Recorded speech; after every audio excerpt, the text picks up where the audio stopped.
albums I changed my mind on. 2015 edition. No, it's not 2015 albums I changed my mind on. I know you sneaky funnians are going to be in the comments putting stuff like that, but you know, no. You know how the series goes by now. I'm just going backwards to each year, basically in the 2010s. I could go further back than that, but you know, I don't know if I will. I think I'll stick to the 2010s. I might do though. I might do. But I might not. But I might do. But I might not. But yes, it's been a while since I did one of these videos. You guys clearly like these ones. It's certainly a series that's getting a lot of views from you guys. I can see that people like this kind of thing. So that's why I've extended it and tried going further back to different years. 2015, probably one of the most pivotal years in music for people who are about my age or a little bit younger, because I think this was a big year for getting into music. I got into music a little bit earlier than this though. It was about 2013-ish for me, where I really started to pay more attention to various types of genres of music. But I think 2015 had so many albums that have become such a staple for music listeners. You know, think of the Grimes album from that year, think of Sufjan Stevens, think of Julia Holter, think of Kendrick Lamar, obviously, think of Earl Sweatshirt. I could go on and on and on with albums from this year that I think have become, you know, the albums of our generation. The people that really paid attention to music have really attached themselves to these kinds of albums from this year. For good reason too. All the albums I just mentioned there are really good in their own right. Some of them are absolutely masterful in their own right too. And there's always going to be albums from these years that really do grow off you and grow on you. So without further ado, let's get on with the list. I think some of these may surprise you, but I'm always here to surprise. I like throwing in some curveballs, and I hope you enjoy the video. I always like to start with the negative one, because then by the time I get to the end of the video, it gives me room to finish on a positive one, because I always do the off first, then on, and so forth, so forth, so forth, so forth. So we're going to start with J-Rock, who is a TDE member, who is quite an important part of TDE, I feel. I think he's actually a bit of a surprise, actually. I think when he dropped Win, I didn't think he was ever going to make a song like Win. And there's something about that song that's just so sensationally incredible, while also being sensationally awful, that it just kind of goes full circle and becomes like one of the best songs ever. And before that, J-Rock actually was hyped up for years, or quite a while anyway, for an album. And he finally dropped it, and I thought it was one of the best albums that TDE had ever put out. 6 years down the line, not quite sure why I thought that now, but at least I had fun with it at the time. There's just something so okay about this album that hasn't stuck with me at all. I still think that track though with Kendrick Lamar and SZA is actually really good. Fresh out the oven! Fresh out the oven! That track is just so fun to me. And the way like Kendrick and Jay kind of like trade off each other is really fun too. But yeah, I don't know, man, just so much of this album actually hasn't stuck with me at all. And I think a J-Rock fan would probably have hoped to have gotten something a bit more bolder than this. And for the rest of his career too, he's just not really stuck with me at all. So yeah, this one just isn't that impressive anymore. It's fine, I guess. Then we're going to go on to an Grown On with Colin Stetson and Sarah Newfield. By the way, Sarah Newfield dropped a really good album this year, and I did not review it, but that does not mean to say it's not worth your time. I just didn't think there was much of an audience for it, and I don't know, man, I get so bummed out with you guys. You guys watch some of my videos in such heavy numbers, and then when I really get like excited for an album, even that, you know, it's not like it doesn't have to be a 9 out of 10 or anything. I still think, you know, this Sarah Newfield album was really good. And sometimes you guys just don't even watch it, man. I'm just sat there like, bro, well, what do I have to do? What do I have to do? How do I get you guys to watch things? But anyway, regardless of my moaning session there, Colin Stetson and Sarah Newfield have one of the better modern classical albums of the 2010s, and I didn't realize it at the time. And there's a bit of a theme with some of these albums that have grown on me from this episode here, because there were some genres that I just wasn't as appreciative of back then, and I think this was one of them too. And I actually think it's a very, very solemn and beautifully arranged album that, like I say, at the time, I think younger me just didn't quite have the capacity to appreciate that genre, that style of music. But now today, it's bloody brilliant. Now back to Grown Off Me, gonna go with Courtney Barnett, which it's been a while since I actually had much of an appreciation for Courtney, honestly. I thought this album at the time was really impressive. I thought her, her as a singer-songwriter was like really unique, and I liked how she was kind of like sarcastic and just very blunt with her words. She did it on the album after this as well, but I think this album, it's just very mundane, and I think her vocals just need a bit more life kicked into them. I lost my passion for vocalists like this, that kind of like indie, dreary, monotone. And back in 2015, I used to think they were the shit, but now I'm just kind of like, no. And it comes out, like it really comes out on Pedestrian at best, and Depreston is actually quite a good song too. Like there are glimmers of those really great vocal performances from this album, but it just doesn't stick the landing from start to finish, and I'm just not that engaged with it. Now back to Grown On Me, Susanne Sundfor, bro. Susanne Sundfor, at the time, I was definitely caught up in, the Fantano fandom, the Needle Drop fandom, and I remember hearing a bit about this album, watched his, I don't even think it was a full review, I think he just threw it in one of those compilation videos that he does, and he was just like, yeah, there's not really much going on here in terms of like the vocals and the pop music that she's trying to do. Like he just wasn't that positive about it all, and I listened to it, I was like, oh yeah, he's so right, bro, he's so right, he gets it right every time, bro, he's so right. And now, like, this is one of the best pop albums of the 2010s. Like, I'm not even joking, this really landed highly on my 2010s list. Go back and watch that video if you haven't already.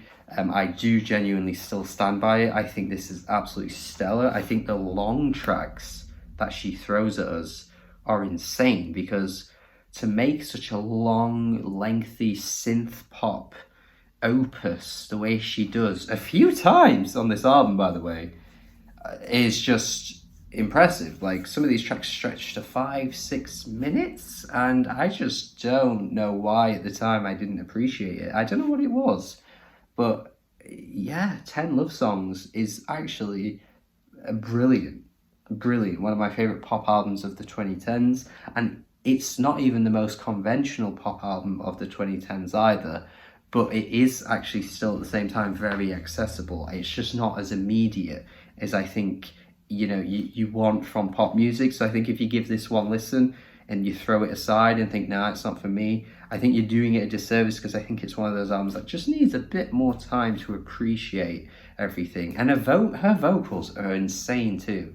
An amazing vocalist. I stand by that as well. I think she's one of the best vocalists around at the moment.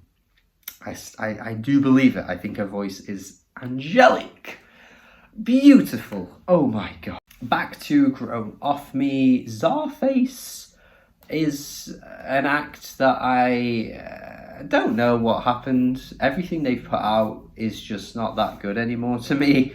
I really don't have any time for them. I think they're just so caught up in 90s boom bap type music, and that kind of like, cartoonish MF Doom sort of villain arc thing that they have throwing in their music, the very comic book style thing, and it all just comes across really corny. And then when you read into the actual bars that they throw out, they're just not that great, and it's just all very like rhymey punchline. It's just so predictable. And they did actually do an album this year with MF Doom, and I gotta say, it's once again just not that good. I would still say this is their best album though. I do think Every Hero Needs a Villain is a solid album. It's solid. but I still don't like it enough these days to go back to it in full, especially not that one song, was it Red Alert, where it's like Red Alert, Red Alert. I thought that one was shite.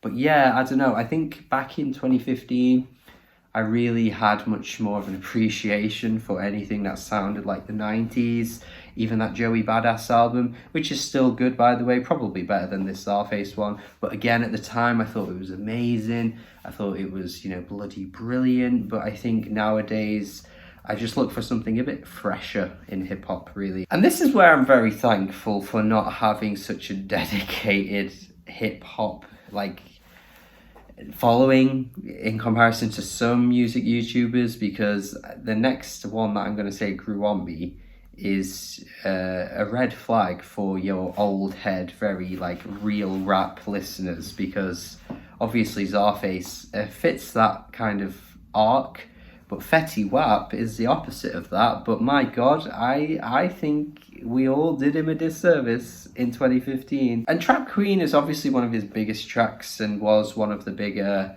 you know, pop rap, pop trap fusions of the 2010s that really blew up, became a massive song. You can see why, but I wouldn't even say like it's the best track on the album. I think there's just so much on here, like again, that I think is just so fun. Like he's just always having fun, and while lyrically he certainly isn't up to scratch with what you'd want usually from your lyrical rappers, he's not really trying to be like that. And I think over time as well, it's just more indicative of how I listen to music. While I do value lyrics, I'm not saying I don't. I go really in depth with lyrics in my reviews, as you guys probably know at this point.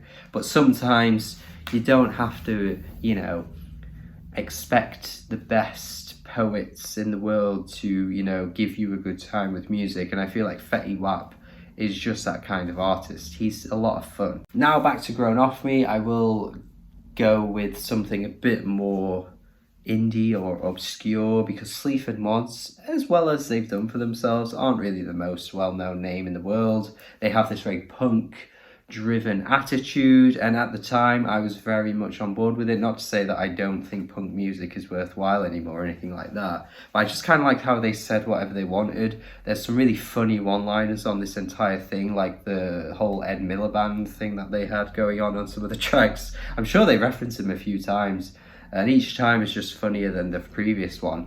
But yeah, I don't know, I kind of find the beats a bit annoying on here, and the voices are just very abrasive and in your face, and it doesn't always land that well.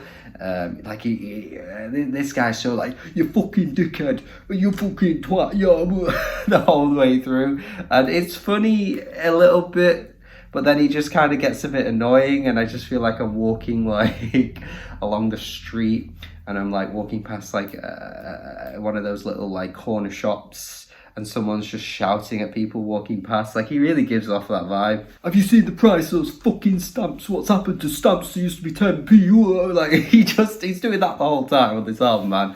And it's just a bit much. It's just a bit much.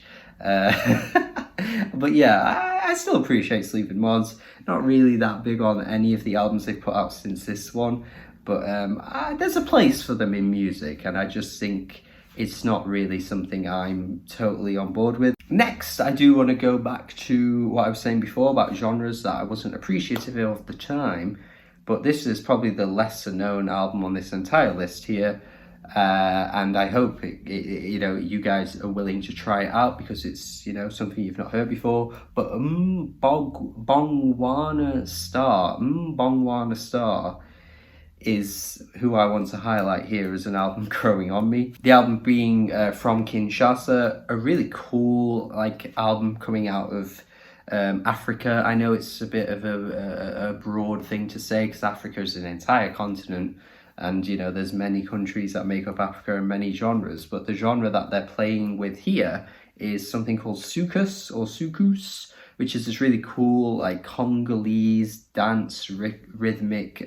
style that has just kind of progressed over the years, and it's obviously a very modern take on that. It's obviously not the whole way through just that one style. It's really cool. There's some rockier moments. There are some bands from like the 80s that it reminds me of as well in this style. There's a band called Somo Somo, which is another name drop you should probably check out. SOMO. They are again another soukous band that at the time, like, listening to music like this just was alien to me, and I think over time I've kind of, you know, carved out a bit of a niche on this channel where I do highlight artists coming out of different African countries. I haven't been doing it as much as of late, but I feel like I need to get my dose in with this video and highlight a really cool artist. They're just really great. Like, they have a lot of energy across this entire album. And again, it's rhythmic, it's groovy. Look, it doesn't matter where it's coming from. If it makes you kind of jiggy, then give it a listen. Finally though, with an album that I have changed my mind on, leaning towards more the, you know, the negative side, but it's still a good album. But it is one that probably is going to lose me some subscribers, and that is Vulnicura by Bjork. I don't know what it is with this album, but I feel like lately, or more recently, Bjork's music's just lost its essence for me. I actually felt this way a bit about Vespertine as well. I don't know what it is. It can sometimes really make you feel like, ooh. But then there are other times where it just really makes you feel, And while she has one of the most unique voices in the world, like bar none, really just has one of the most unique vocal tones in the entire world, sometimes the music itself that's backing it isn't really as interesting as her voice. And I think Vulnicura suffers from that a little bit, actually. I don't know if the music has held up in the ways that I wanted it to. There's some really cool producer names on this though. Arca is on this album, which at the time was a really cool, you know, combination of artists. But I don't know, I just go back to this one and I don't get that same feeling I used to when I did in 2015. I used to think it was like the most amazing piece of art pop I'd ever heard, but these days, while sure the lyrics are very revealing and very, you know, heartbreaking, there's just something not quite right, and I can't explain it. It's the same with Vespertine. It just washes over me and I'm just not really engaged from start to finish, and it's Vulnicura is kind of the same. I don't know what changed. I can't really tell you what changed, but it just has.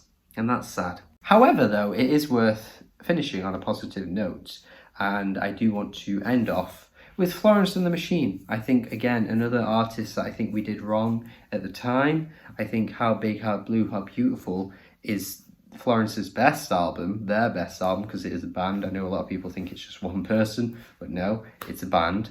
And I think it was just the best culmination of what they were trying to do up until this point, you know, have this kind of like quirky pop driven sound that wasn't necessarily, you know, the most mainstream sounding thing, but there was just such a uniqueness to Florence's voice that I think a lot of people really loved back when Lungs came out. You know, that kind of like Kate Bush-ism in there as well. There was a bit of an artsiness to what they were doing too, but I think what they did on How Big, How Blue, How Beautiful was just the best they could have done. I think they have the boldest, most standout tracks to date. What Kind of Man, you've got Ship to Wreck, you've got Queen of Peace. Like, these are just very, very, very bold and big, larger than life pop tracks that are just so catchy. And I think it was just exactly what Florence and the Machine were wanting to do the whole time. It has some softer moments that really highlights Florence's voice. Yeah, I just think it's a really lovely album, and I think it again has some really standout big moments that really sweep you off your feet. Like the horn section that comes through in Queen of Peace, it's just such a momentous moment. And I think there are other moments on this album too that really stand out as being very lively and bright and just, again, bold. I keep saying bold, but it is a bold album. And I think it is Florence and the Machine's best album to date, and it's going to be hard to top it. But again, at the time, I was just like, it's okay, it's fine, it's nothing special. But I don't know, I think it's a really good one. I think it's really good. You know, it's not the most original thing in the world. You've probably heard music like it before. But who cares? If it's good, it's good, and that's what this album is. In fact, it's great. It's a great album. So yeah, that's everything I want to say for this video. Albums I've changed my mind on from 2015. I've got 10 all in all. You've got 5 that grew off me, 5 that grew on me. You've got a lot to think about here, a lot to say in the comments. A lot of reasons to hit the unsubscribe button, but maybe don't do that. Maybe be reasonable. Maybe tell me your thoughts on these albums in the comments, what you think. Maybe give me some of your own as well, what grew off you, what grew on you from 2015. And that's everything. Thank you for watching. Subscribe if you haven't already though. Have a good day and goodbye.